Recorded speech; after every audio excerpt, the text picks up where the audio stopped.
Hi everyone and welcome to today's video. Today I thought I would film my October favourites.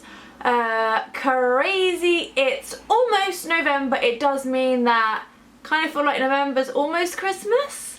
Don't know if anyone would actually agree, but in my head that makes perfect sense. So I haven't actually got too many bits, weirdly. I think because I'm filming this video a little bit earlier than usual, because I have to send this camera off because I mentioned previously that I broke the focus on this camera, so I'm having to send this off. I don't think it's like fully broken, but it's pretty broken and it's not focusing quite as well as I'd like it to. But let's get started with my favourite bits. There's some fairly random bits and then quite a lot of makeup too. So the first thing I want to talk about is my favourite hair tool of the moment, and it's the Babyliss Boutique, not sure what it's actually called. It's basically a hair tong and I have been loving this hair tong. Clearly my hair is straight today, but I have been really enjoying curling my hair recently.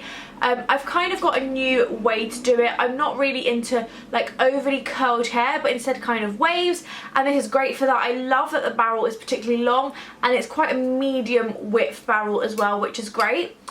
But I have burnt my forehead and you can probably see it just here, but it hurt like a and it was so painful, so do be careful with this.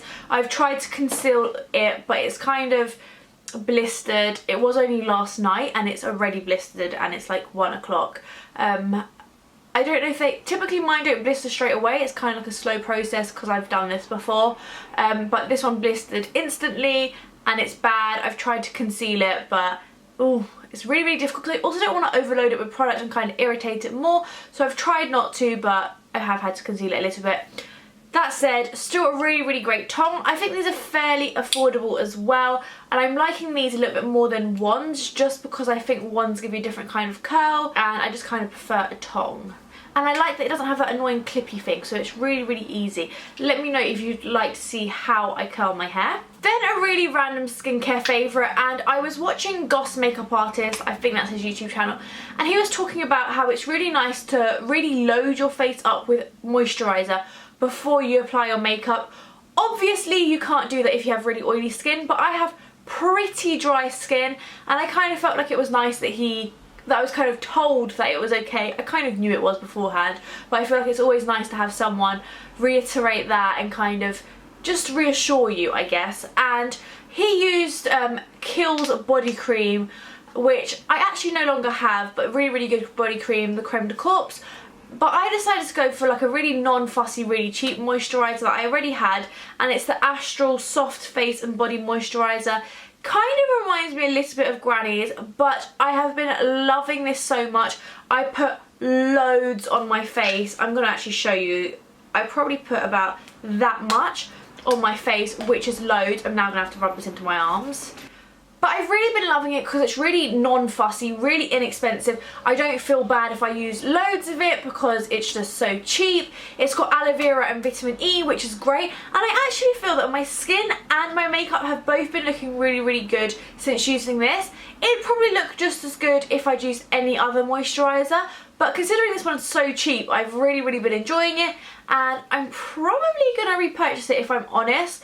It's quite light, so it sinks in quite easily, but at the same time really, really does hydrate the skin. And I love that it's a face and body, so if I end up travelling at all, I'm probably away as this video went live, and this is what I'm going to take with me because I can use it on my face, use it on my body, and it's fine, because sometimes I do take just a face cream and use that on my body, but it's kind of painful to use a £30 cream on your body that you kind of get in a small tub compared to a £30 body cream, which would come in a big tub. But this is like, I believe, under £5, and I'm happy to use it on my face and on my body, so really, really good. Not necessarily one I would use in the evening because I just think it's nice under makeup and stuff like that. I would use it in the evening on my body, but probably as kind of like a treatment moisturiser, I probably wouldn't necessarily use this one in the evening, but really, really, really loving this. Since I've been doing quite a lot of Halloween makeup tutorials this month, I've been really liking the Be Makeup Brush Cleanser.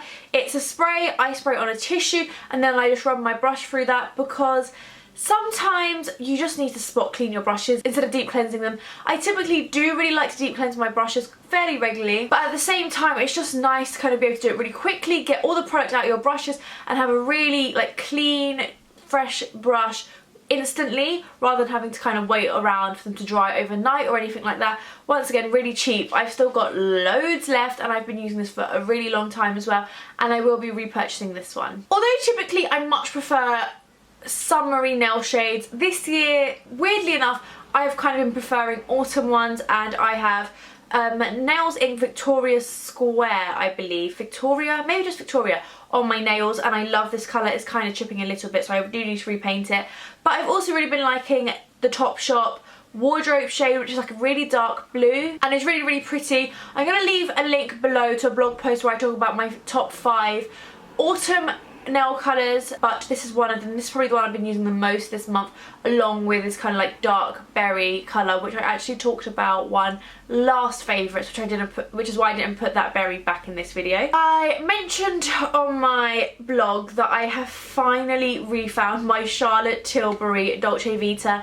I kind of feel a bit silly even saying that it was lost, because it was actually in my palette drawer, but I typically don't put this palette away. I keep it out because I use it so regularly, but I think once I got back from my holiday I put it away, just never looked for it in the right place again, and I have fallen back in love with this palette. I don't think I ever fell out of love with it, but refinding it has made me so happy. It's just the perfect quad, not too expensive in my opinion. I think it's about the £30 mark, maybe £34, so reasonably priced considering you get 4 shadows. In my opinion, this is the perfect autumn and winter palette, especially if you have like green eyes in particular. Mine are kind of more hazily, but this palette still works really well, even like with brown eyes. It would probably work with blue as well.